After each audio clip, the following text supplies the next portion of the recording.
हाय दोस्तों, कैसे हैं? उम्मीद करती हैं अच्छे होंगे। मेरे यूट्यूब चैनल पे आप लोग का तहे दिल से स्वागत है। मैं एक बहुत पुराना कहरवा गीत सुना रही हूँ। उम्मीद करती कि आप लोगों को बहुत अच्छा लगेगा।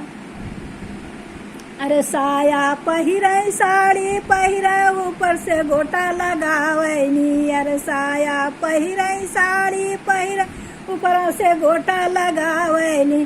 जब से पियवा जला विदेशवा माई तो हर घरी आवैनी।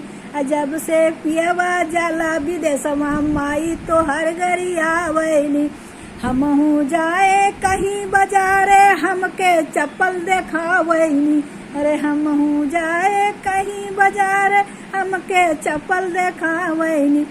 जब से पियवा गैला विदेशवा माई तो हर घरी आवैनी। जब से पियवा गैला विदेशवा माई तो हर घरी आवैनी।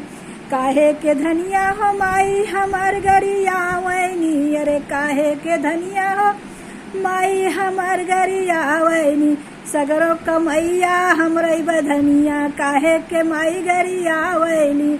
सगरो कमैया हमरे बधनिया काहे के माई घरी आवैनी। अरे साया पहिरे साड़ी पहिरे ऊपर से गोटा लगावैली।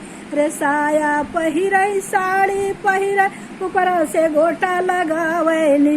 अरे बित्ता भर कई ब्लाउज पहिने साड़ी अंग देखावैनी। अरे बित्ता भर कई ब्लाउज पहिरे साड़ी अंग देखावैनी।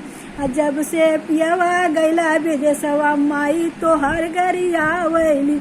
जब से पियवा गैला विदेशवा माई तो हर घरी आवैली। रे माई तो हर घरी आवैली। हाँ दोस्तों, यह कहरवा गीत कैसा लगा? अच्छा लगा हो तो लाइक कमेंट सब्सक्राइब जरूर करें। कुछ गलती हो तो उसके लिए आप लोग से हाथ जोड़ के क्षमा चाहती हूँ। अपनी बहन को आगे बढ़ाएं, ज़्यादा से ज़्यादा मेरा सब्सक्राइब करें, लाइक करें। धन्यवाद।